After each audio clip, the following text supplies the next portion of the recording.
I'm built to win. Applied myself, I filled it in.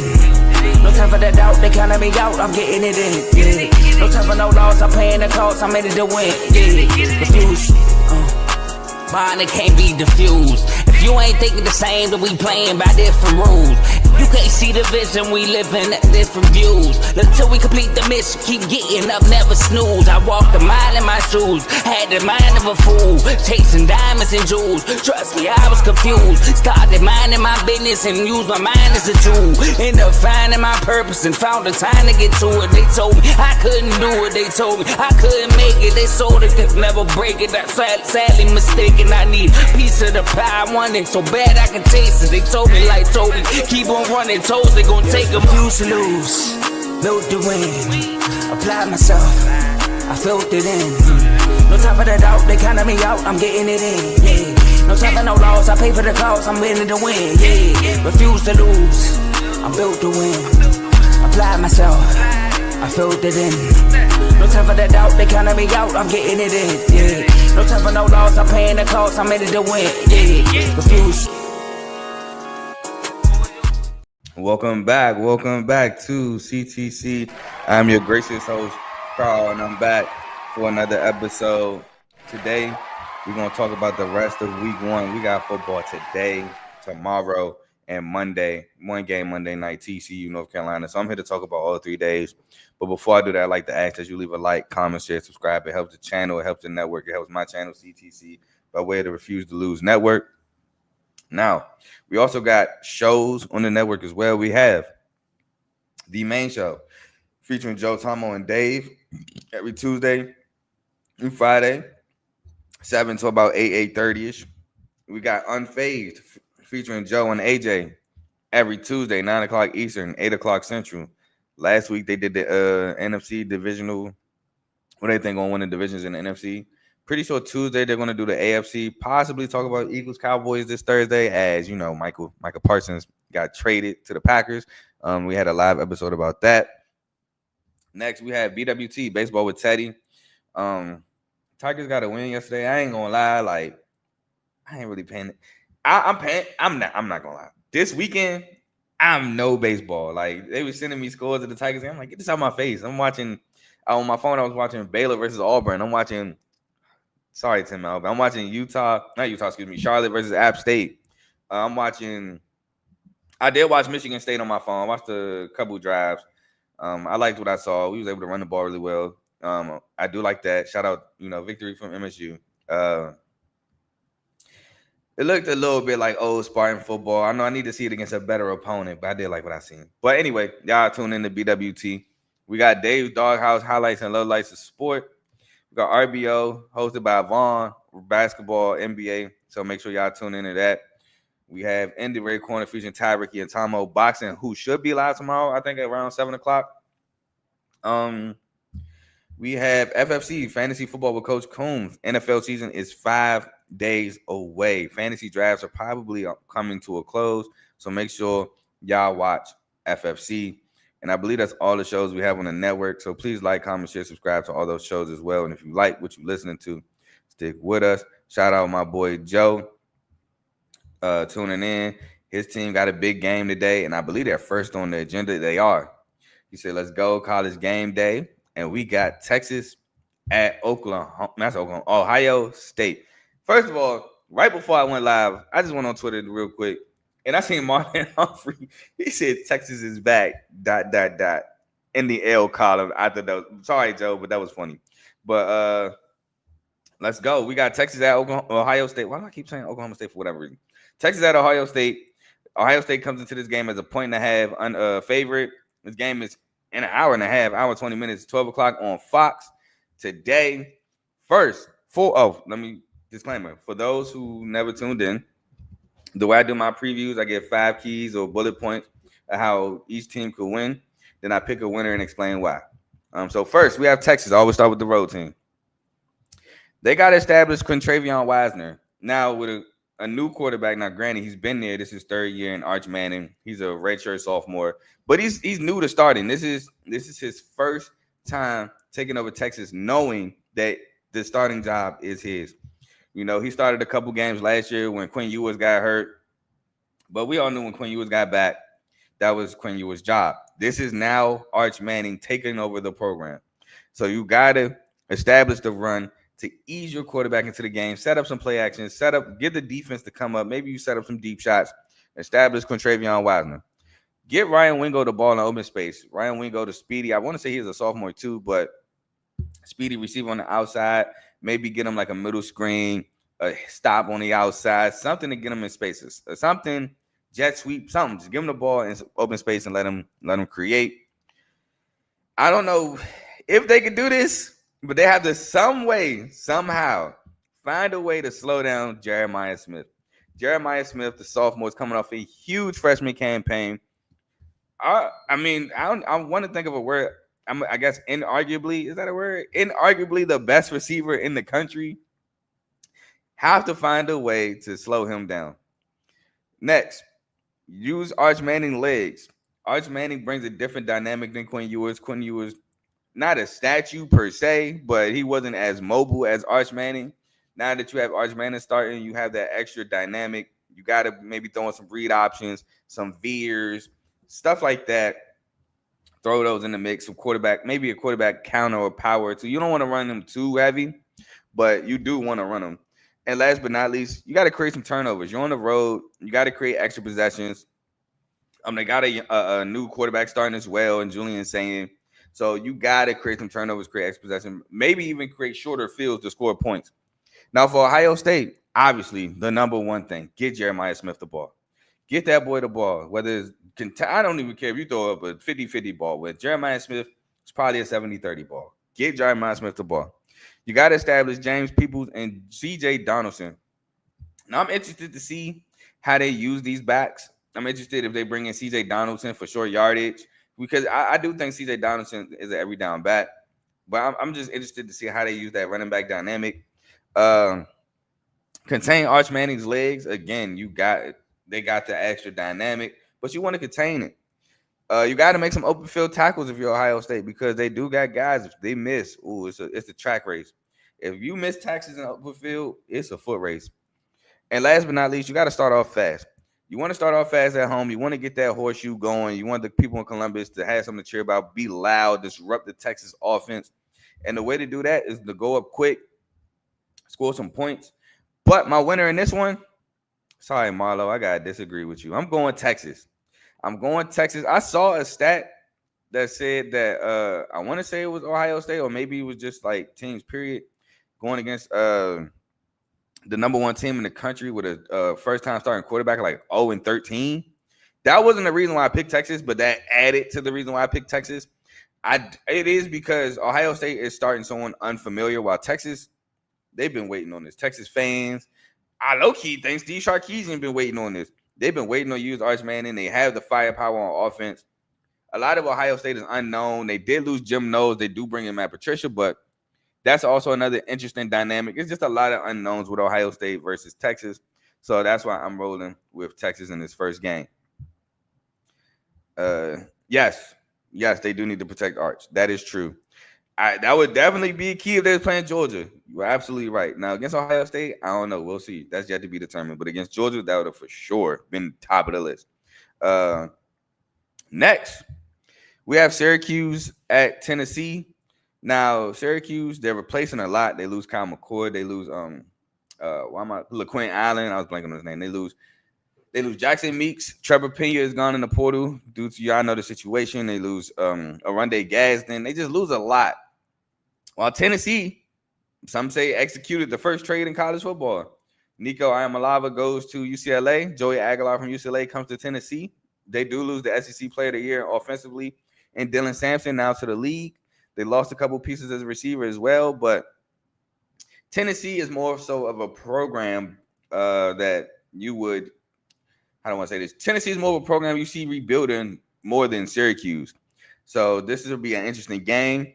Tennessee comes into this one as 13.5-point favorites. This is a neutral site game at Atlanta at the Mercedes-Benz Arena or Dome, Mercedes-Benz Dome, excuse me. Now for Syracuse has to pressure Joey Aguilar. Joey Aguilar pretty solid seasons at App State. I want to say he was the 2023 newcomer of the year in the Sun Belt. But Joey Aguilar, I feel like if you pressure him, he could be prone to turn the ball over. So you want to pressure him. Stop the run, because Tennessee last year was running Dylan Sampson and playing good defense. Now, it's not Dylan Sampson back there. It's now Star Thomas, but I think there's still going to be a run-based offense. Next, can Amari Hatcher and Darren Gill Jr. step up to replace the production of Jackson Meeks and Trevor Pena? Can they replace that production they had on that receiver core last season? I mean, Amari Hatcher was there last year. I want to say he had like 400 or 500 yards. So he's a little bit acclimated, but Kyle McCord is gone as well. So Steve Angeli has to step up. Forced turnovers. They got to force turnovers against the Tennessee team. Again, that's probably going to be with Joey Aguilar being pressured. And they have to find a way to just hang around, in my opinion. Sometimes teams just hang around. They're maybe down 31-28, driving in the fourth, and they get that go-ahead touchdown to win. So you got to find a way to hang around, because if Tennessee kind of goes up 13 to 20 points, so I want to see 10 to 14 points. I don't know if Syracuse, again, with that unknown offense, has the firepower or consistency to climb back in it. Not for Tennessee. Got to establish Star Thomas, the running back, looking to replace Dylan Sampson, which is huge shoes to fill. I heard a quote from one of the Boise State running backs Thursday, and I thought it was a pretty good one. He said, "I don't want to fill the shoes of Ashton Genty. I want my own." And I know Star Thomas kind of has to come into this game looking at it like that as well. Get Chris Brazil Jr. the ball. Now, Chris Brazil Jr. was a receiver that I really liked that transferred into Tennessee last year from Tulane. Wasn't used as much. A guy that, in my opinion, can go and get jump balls. He's not a deep threat per se in terms of speed, but he's a deep threat in terms of his ability to go get the ball. So I do like Chris Brazil. Got to get him the rock. For Syracuse, the third and longs. Last year, if you do this with Kyle McCord, I'll say, okay, they still can convert. But let's see if Steve Angeli can continuously convert third and nines, third and eights, third and sevens. Let's get them in third and longs. I think Tennessee need to score the rock at a high rate. Again, if I think Syracuse needs to find a way to hang around, I think Tennessee needs to find a way to put the game away early. And clock control. Tennessee last year, like I said, want to play defense and run the ball. I think that's going to be the key to their success this year. Playing defense, running the ball. When you go up big, get the ball back and just start killing drives. Killing the clock with drives. Maybe 6-minute drives, 7-minute drives, 5-minute drives even. That's still like a third of the quarter. So they need to win the clock control game. And my winner for this one, I'm going with Tennessee. I love Coach Fran Brown for Syracuse. Don't get me wrong. But this is year 2 on the job, and we need to see how well he can reload. Now, last year, he brought over some notable guys. Kyle McCord was notable. He brought over some guys. He had some guys with him. Marlo Wax was there. LaQuint Allen was there. He had a foundation. Those foundational pieces are gone. So I don't know how much I trust the ability for him to reload. I hope he does a good job, because I think Fran Brown, if he does, is ready to get put in some conversations. I liked what he tried to do with Deion in Colorado. So I'm a fan of Fran Brown, but I think Tennessee wins this. I think Tennessee is going to be too much on the ground. I think Tennessee is going to win the clock control battle. And I think Tennessee makes less mistakes than Syracuse and win the ball game. Next, we have Northwestern at Tulane.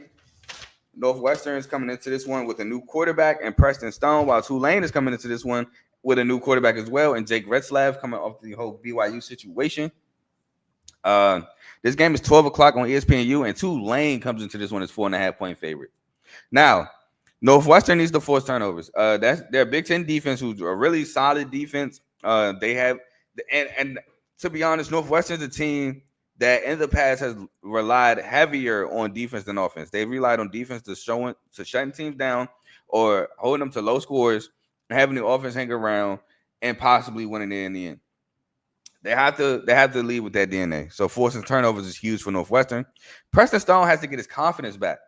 I feel like last year, even into the end of 2 years ago, Preston Stone lost his confidence. Kevin Jennings came in.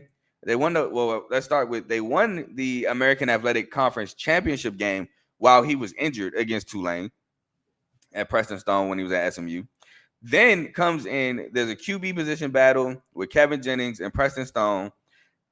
And they're doing a 2-quarterback system. Preston Stone does end up leading the game-winning drive against Nevada, but the BYU game, I feel like destroyed his confidence. He couldn't really get much going. Kevin Jennings was producing better. He actually ended up finishing the game, if I remember correctly, because of his mobility. Then they just came out and said, we're going to go with Kevin Jennings. And I'm not saying that Preston Stone mishandled it. He actually handled it very well. He was still in his team. He's still with his team in the quarterback corner. You know, he handled the situation as best as you can, like a vet would. But I do feel like some of his confidence was lost. So I do feel like he needs to gain his confidence back in this game. Run Cam Porter. He's probably the best player on his offense at running back. Contain Jake Reslav's legs. I do feel like Jake Reslav is more mobile than what people give him credit for. He's a mobile guy, in my opinion. You want to not allow him to escape the pocket. And last but not least, I think Northwestern needs to make this a low-scoring game. Like I explained, this is the DNA of Northwestern. Now, for Tulane, Reslav has to take care of the football. He had a double-digit interceptions last year. I want to say he had 12 last season. Got to protect this football against a defense in Northwestern who's going to be looking to force the turnover.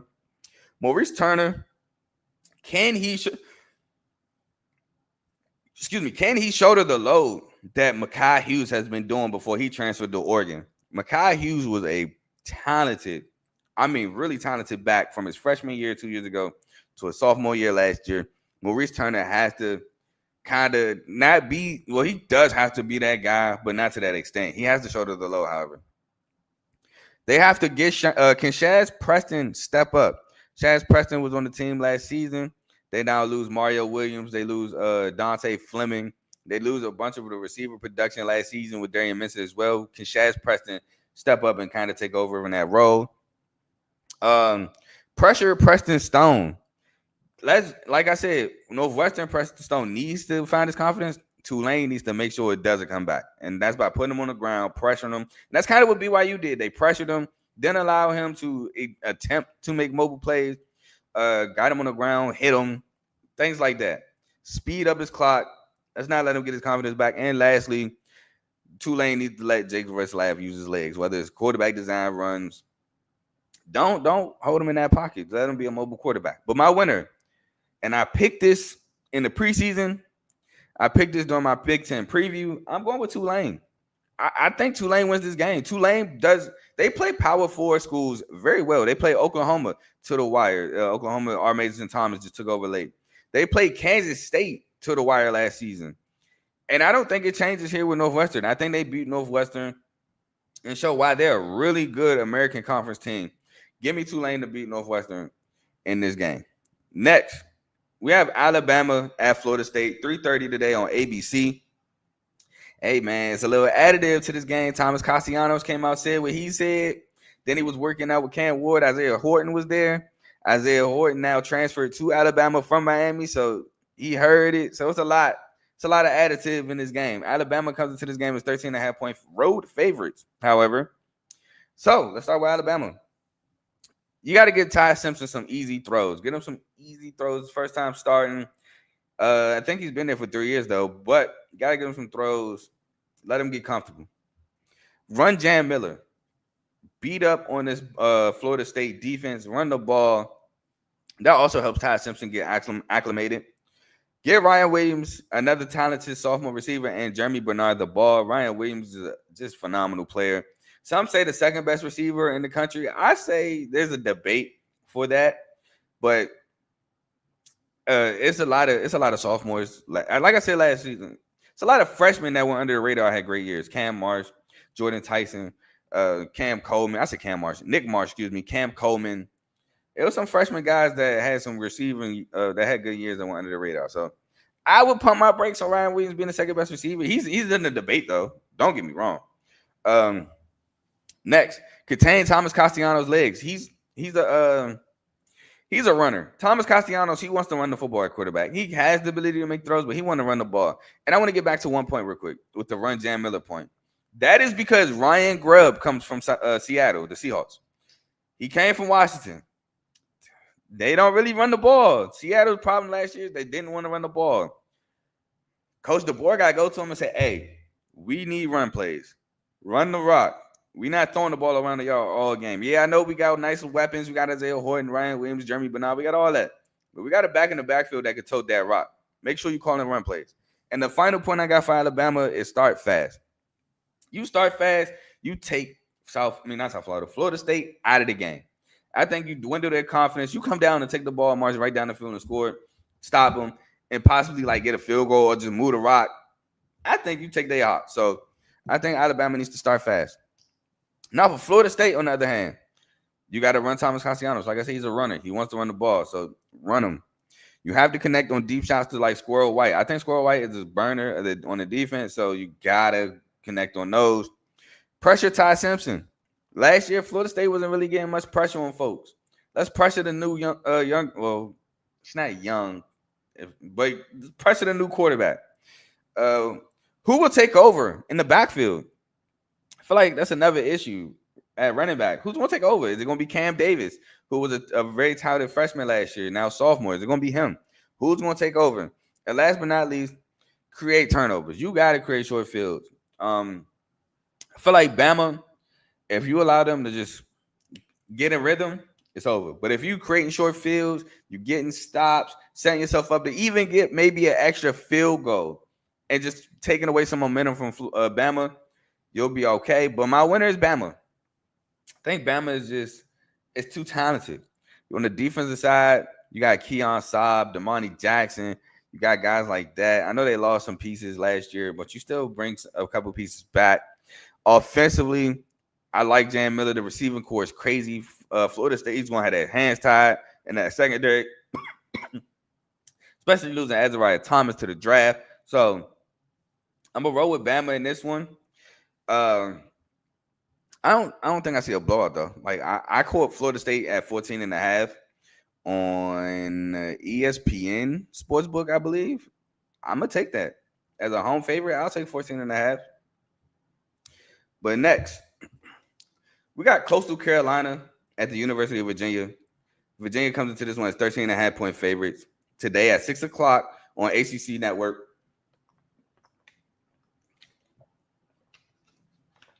Don't get dry. So, for Coastal Carolina, in steps MJ Morris, transfer from North Carolina State and Maryland. But they had to stop Virginia starting quarterback Chandler Morris coming from North Texas, who can run the ball. Had an insane season last year, both throwing and running the football. You got to contain them on the ground. They got to win the field position battle because Coastal Carolina wants to run the football. Whether it's traditionally, whether it's using an option, they want to run the ball. So they got to win the field position battle, win the clock control battle. They got to get Jamison Tucker the ball, whether it's deep shots, whether it's something short to get him an open field, the speedster for Coastal Carolina.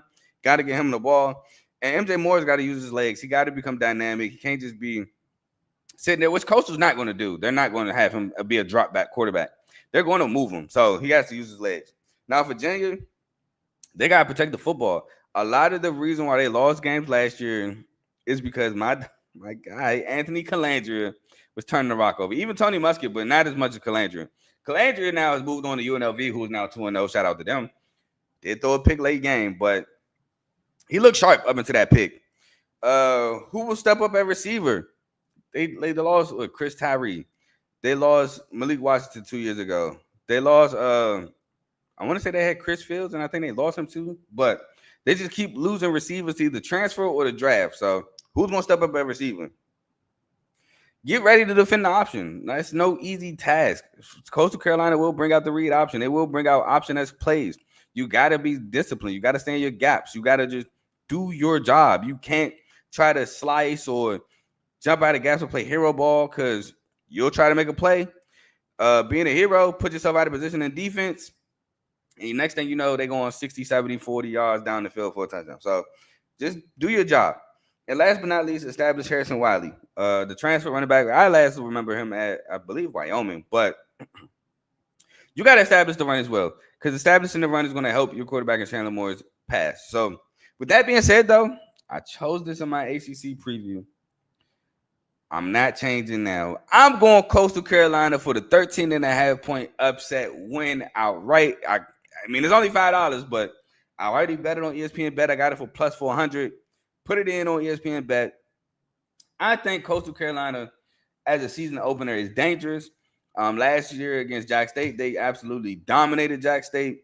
Virginia, how I do think is one of the lower tier programs this season in the in the ACC. I'll just go with the ACC. I think Coastal Carolina is going to be able to run the football on these guys. I think that they're going to be able to move the ball. I think they're going to be able to even create turnovers. Now, containing Chandler Morris is going to be hard. That is going to be hard. But I do think that they're able to move the rock, play solid defense, and I think they just take the W at home, on the road, against Virginia. Next, we have LSU at Clemson, the battle of Death Valleys, the battle of Tigers. But this game is in Clemson. 9th ranked LSU at 4th ranked Clemson, 7:30 on ABC tonight. Now, for LSU, get Barry Brown and Nick Anderson the ball. It's that simple. Your two transfer receivers to add on to that receiving core to replace RIP Kyron Lacey and CJ Daniels, who have transferred to Miami. So get them to rock. It is now Caden Durham's backfield. Run them. Last year, I know they were deciding whose backfield it was. Couldn't really figure it out. Caden Durham kind of stepped up, took it over. Sophomore now. This is backfield. Run them. Next, protect Garrett Nussmeier. He is your potential Heisman Trophy winner. He's taking the mantle from Jaden Daniels of 2 years ago. So you got to keep him protected. Next, got to contain Cade Klubnik's legs. Cade Klubnik running the ball was huge for Clemson last season. I think it's going to be huge for Clemson if LSU allows it to in this game. Got to find a way to spy him. Can't let him break big runs. And lastly, for LSU, they got to get off the field on third down. The biggest problem that be with LSU is their defense. With Jaden Daniels, 50 total touchdowns, stupendous offense. Lost 3 games because of their defense. Garrett Nussmeier and LSU last year, defense was better, but they still would lose them games. Their defense is what their biggest Achilles heels have been. And so they have to get off the field on third downs. Now for Clemson, you got to run Cade Klubnik. Again, he was huge for them. And he's going to be huge for them with them losing Phil Maffa last season or this season due to the draft. So that leads me to the next point of who's going to step up at the running back to establish the run for Clemson. Who's it going to be? Next, force turnovers if you're Clemson. Make that LSU defense continuously get on the field. Make that LSU defense get tired. And pressure Garrett Nussmeier. Garrett Nussmeier is a drop back quarterback. I don't think Garrett Nussmeier wants to run or be outside the pocket. Put that pressure on him. And last but not least, avoid Whit Weeks. Whit Weeks just has a way of finding the football. He just knows where the ball is going to be. He has a nose for the football. And you got to find ways to avoid him. You don't want him to make an impact on this game. Well, he's going to make an impact, but you don't want him to make a huge impact on this game. So avoid Whit Weeks. But my winner in this one, Clemson. Well, one of my main reasons for this is LSU is 0-5 in their last 5 home openers. And it's not like they've been playing the greatest of teams. Now, Florida State, 2 years ago, should have been a playoff team if Jordan Travis don't get hurt. Valid. Florida State 3 years ago. You drive down the field and your extra point gets blocked. Last year, USC, they had Riley Moss getting interviewed. Now, I like Riley Moss. This is no shot. But Riley Moss was getting interviewed. USC was looking to have this great projection. And then Riley Moss gets benched. He transfers out. They make a bowl, but it's not. I think they won 7 games or something like that last year. So, and then they lose to UCLA 5 years ago. They just have a bad deal with home openers. And I know not all of them are Brian Kelly, but it still continues. So I'm rolling with Clemson in this one. I also think Clemson is just a better team. I think they're going to be able to run the football. I think Clemson is going to play defense extremely well. And I didn't even talk about the Clemson receiving core coming back. Everybody's coming back. So that's a dangerous receiving core as well with Cade Klubnik. So I'm going to roll with Clemson in this one. Next, we got some late night college football. This would normally be a Pac-12 matchup, but it's just a non-conference game. Cal at Oregon State. Oregon State coming into this one as a 1.5 point favorite. This game is 10:30 on ESPN tonight, like I said. Now, for Cal has a new quarterback. They did not go with Devin Brown. They're going with the freshman Jerron Kiwi Sagapotele. And you got to get him some easy throws, man. He's a freshman. He's starting on the road in a hostile environment at Beaver Stadium. Got to get him some easy throws. You got to get Oregon State in 3rd and longs. Oregon State wants to run the ball, especially with Malik Murphy. They don't want to be in 3rd and long situations. Get him in 3rd and long, get off the field. Contain Malik Murphy's legs. Run L.J. Johnson Jr. to transfer back from SMU. And get Jacob DeJesus the ball, man. Whether it's on return, letting him return and kicks, punts, get him the ball on the screens. He's a playmaker. You get him the ball, great things happen. He just makes plays. So get Jacob DeJesus to transfer from UNLV the ball. Now, if you're Oregon State got to get off the field on 3rd downs as well. Now, I think that was a problem in why they lost to Nevada last year.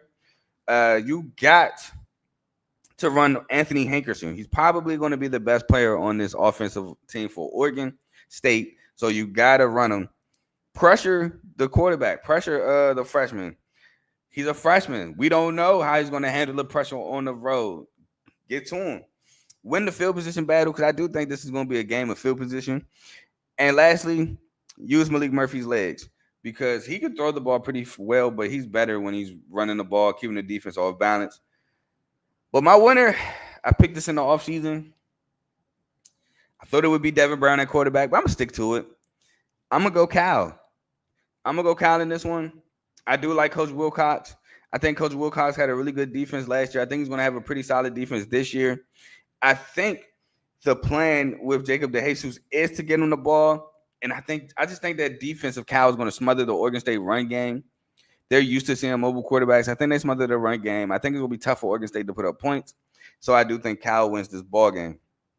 The last game I have for y'all tonight, today/tonight, Utah at UCLA. Utah comes into this one as 5.5-point road favorites. 11 o'clock on Fox. Now, for Utah, force UCLA to throw the ball. Y'all know I'm not the biggest Nico Amalava fan. I'm not. And I do think if you can pressure him or force him in the long situations, his decision-making is questionable. So I do think Utah forcing UCLA to throw the ball works best in their favor, instead of allowing UCLA to run like long runs or big runs or solid runs, like, 4 carry. Make this a low-scoring game. I think that is huge. Utah is a team as well that hangs their hat on defense. So if they can make this a low-scoring game, I think that is in Utah's favor. Establish Wayshawn Parker, the transfer running back from Washington State. Force turnovers. And contain Nico Amalava legs. I think if Nico starts running that football, he gets out the pocket, or, read option, and he reads it right and he's breaking long runs, that is dangerous for Utah. Now for UCLA, you got to run Nico Amalava. He's at his best when you run him. The bowl game where he got his name against Iowa, where they won 35-0, his touchdowns came on the ground. UCLA forced 3rd and longs. Same situation, kind of. So Isaac Wilson is on the other end for Utah. And I'm not the greatest believer in Isaac Wilson as well. Utah is not really, other than when they have Cam Rising, they're not really a passing threat. So you want to put them in 3rd and longs as well. Get the ball to Mikey Matthews and Rico Flores Jr. Transfers Mikey Matthews, I remember last at Cal. And Rico Flores Jr., I believe, came over from Notre Dame. You want to get the transfers the ball. Nico has to make smart decisions. That's kind of my knock on Nico, is decision-making at times. And win the field position battle, because those can ultimately lead to big field goals. Points are a premium in this one. I don't know what the under is in this one. Where's my phone? Let me look for the under in this one. I don't know what the under is in this one, but as long as it ain't too crazy, which I would assume it's probably going to be like 39.5. It is, oh my God, the whole app just reset. I was right there too. The under for this game is, where's it at? The under in this one, they just put all these FCS schools in here now. 50.5. I thought it was going to be 30s, 40s. It is 50.5. I would lean to take that, to be honest. But overall, my winner is UCLA. Now, I do think this is a game where they're going to go back and forth. Like I said, the field position is going to be huge in this one. I would take the under. But ultimately, I had a tough time picking this game. And when I have a tough time picking the game, I kind of tend to go with the home team because of collegiate sports. The environments are crazy. They can disrupt an offense. They can power a school to a win. So I'm going with UCLA in this one. I do think they pull out a huge game for Coach Deshaun Foster. But now we move on to Sunday with my boys. South Carolina takes on Virginia Tech. I want to say this game is also in Atlanta. South Carolina comes into this one as 7.5-point favorites. This game is 3:00 on ESPN. Now, Virginia Tech, they got to establish Terrion Stewart. I don't know how I wrote Dylan Stewart. Oh, well. Oh, I know why. Anyway, they have to no. I read. Okay, never mind. I read something wrong. They got to establish Terrion Stewart. I think their issue last season, even though he had a good amount of carries, should have had more. They did not lean on Bashul Tootin as much as I thought they should have. I don't think they need to make that mistake again with Terrion Stewart. Next, they got to contain Lenore Sellers' legs, man. That was huge in the win against Clemson last season for South Carolina. Him running the football is huge for South Carolina. Block Dylan Stewart, which is going to be tough to do. My projected SEC Defensive Player of the Year. Got to block him up. Can't allow him to wreak havoc in the backfield. Run Kyron Jones. Yes, they need to run Kyron Jones, but they don't need to run him all the time. Like, let Terrion Stewart touch that rock. And who will step up at receiver for Virginia Tech? They lose Jalen Lane. They lose Stephen Goss now. They lose Ollie Jennings. They lose a lot of they lose their whole receiving core. The only person back from the receiving core is the tight end, Benji Gosnell, Stephen Gosnell's brother. It's the only receiver back. Who's going to step up? Now for South Carolina, can Nick Harbor finally have the breakout year that I've been waiting for? He had a solid, I would say average, not even average. He had a kind of an average season. I think he had like 300-something yards. Can Nick Harbor finally break out like everybody anticipates him to? South Carolina, can they force third and longs? Kyron Jones, I don't think Virginia Tech wants to be behind schedule. They don't want third and longs. They want to stay in front of schedule. They want to be able to continuously pound the rock, run, control the clock, score touchdowns. They want to beat you in that fashion. Run the North Sellers, self-explanatory. Score the rock if you're South Carolina. Make Virginia Tech have to play catch-up. They don't want to do that. They don't want to sling the ball around the yard. They don't want to have to play catch-up. They want to be out in front, control the clock, run the football, and basically, like, it's like death by 1,000 cuts. That's how they want to play it. And last but not least, contain the run. Like I said, Virginia Tech want to run. South Carolina got to contain it. But my winner is South Carolina. I just trust Lenore Sellers way more than I trust Kyron Jones. I have to see Virginia Tech actually use the running back to the satisfaction of my liking. And I think it's going to be tough for Kyron Jones to continuously convert on third and longs, on third downs. I think South Carolina wins a lot of third downs when defense get off the field, putting that offense on the field to go score more points. So I'm rolling with South Carolina in this one. Next, we have Notre Dame, number 6 Notre Dame at number 10 Miami University, the Hurricanes, 7:30 on ABC tomorrow night. Notre Dame comes into this one as 2.5-point road favorites. Now, for Notre Dame, they got to run Jeremiah Love. Obviously, he's going to be the bell cow. Pretty sure the best receiver, probably the best player on this team. Now, it could be somebody defensively, but I think it's going to be Jeremiah Love this season. Next, use Love to establish the play action for new quarterback CJ Carr. Let Jeremiah Love bring the defense down. Let him set up everything. Let him make CJ Carr's life easy or easier. Pressure Carson Beck. Put that pressure on that boy. You want to put pressure on Carson Beck, see if he folds. Maybe throw some picks. Maybe he gets to doing too much. You know what I'm saying? So you want to put pressure on Carson Beck. Contain Mark Fletcher, the running back for Miami. It's a tough-nosed back, but you see a tough-nosed back in practice every day in Jeremiah Love. And create turnovers. You want to create turnovers on the road to get the crowd out the game, short fields. Again, just putting that confidence in your offense. Like, hey, we got a short field. We need to score this and have our, let's give the defense a big thank you by putting a touchdown on the board.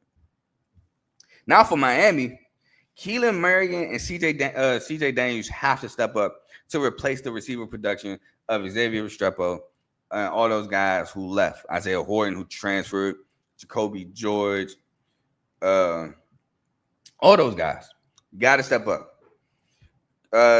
Defense has to get stops. Now that sounds like elementary football. Not for Miami. Miami defense last year was horrible.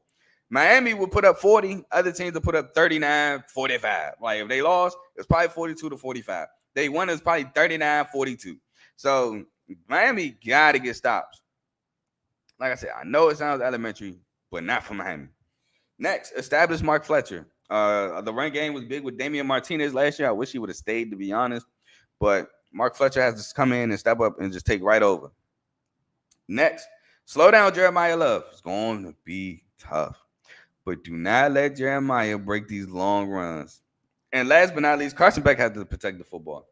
Just protect the ball, man. If it's not there, throw it away. Don't force anything or don't force too much. Just protect the football. But in the end, I'm going with Carson Beck in Miami. Why? I think Notre Dame's going to be a pretty good defense. Don't know how well CJ Carr is going to do. Now, granted, CJ Carr can light up Miami of Ohio. That's Miami of Ohio, Miami University. But they're on the road. I think Miami's going to sell out to stop Jeremiah Love. I don't think they stop him, but I do think they contain him. But I think they sell out to do so. And I think Miami gets the dub. Give me Miami to win this game. And last but not least, we have TCU at North Carolina Monday night, 8 o'clock on ESPN, Labor Day. Belichick makes his coaching debut versus TCU, who I'm really high on. TCU comes into this one 3.5-point favorites on the road. Now for TCU, get Eric McAllister the ball. He's looking to replace the production of Savion Williams, who played both receiver and running back at TCU, and Jack Beck and JP Richardson. So get him to rock.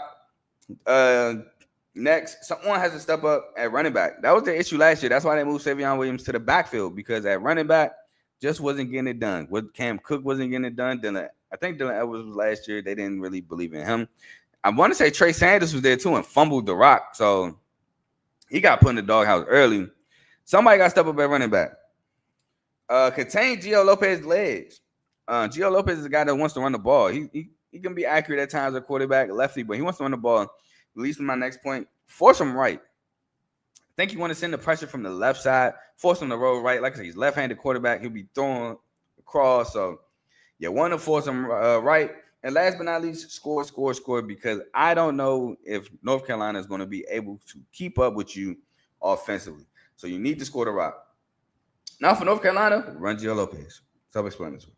Stay ahead of schedule. That means you want to stay in 2nd and 6s, 3rd and 3s, something like that. You want to stay ahead of schedule offensively. Pressure Josh Hoover. Now, Josh Hoover is a drop back guy as well. So you want to put pressure on him, get him off his spots, make him have to run. Who will step up with Omarion Hampton leaving at running back? That is going to be a huge question for North Carolina to answer. And you got to get off the field on 3rd downs against TCU. If you let TCU just continuously convert 3rd downs as much as anybody, they're going to put up touchdowns. So you got to get off the field on 3rd downs, and I think Belichick is going to help in that. But ultimately, my win is TCU. Like I said, I'm super high on TCU, not as high on North Carolina. TCU returns Josh Hoover, who's one of the top quarterbacks in the country. So if Josh Hoover is playing at his best, I think TCU can win this game by multiple touchdowns. Now, with that being said, that is the end of my week 1 preview. I will be recapping this week in college football, week 1. Either Monday or Tuesday. I don't know yet. Because I want to get all the games. Like, I don't want to just not include North Carolina. I should have actually probably just made it on episode. But oh well. Maybe I'll talk about. So I might do this week in college football Monday morning and then just talk about TCU North Carolina Monday after the game. But in any case, just look out for this weekend college football week 1. I hope y'all been enjoying college football so far. We've had some great games. Colorado, Georgia Tech was a great game. We'd had. Why am I blanking on the game Thursday night? Oh Lord, I can't say that and only say one game, but I had games in my head and I just lost them. But I wasn't about to say Boise State, South Florida, because you know South Florida blew them out. You feel me? Ohio and Rutgers was a great game. Miami of Ohio, Wisconsin was a great game for a while until Wisconsin just pulled away a little bit at the end. But we had some great games, man. We did. Auburn Baylor was a good one last night. That was a good game. San Jose State, Central Michigan ended up being a really good game. Shout out to Chippewas and my cousin that go there. They actually beat San Jose State. That's the only result I'll give you because I'm shouting on my cousin. But yeah, we did have some great games. Hopefully, we got more today. Hopefully, y'all get y'all bets in, man. I know I ain't the only one degenerate out there. Get y'all bets in for sure. But I'm about to go get some food so I can relax. I'm gone. Peace.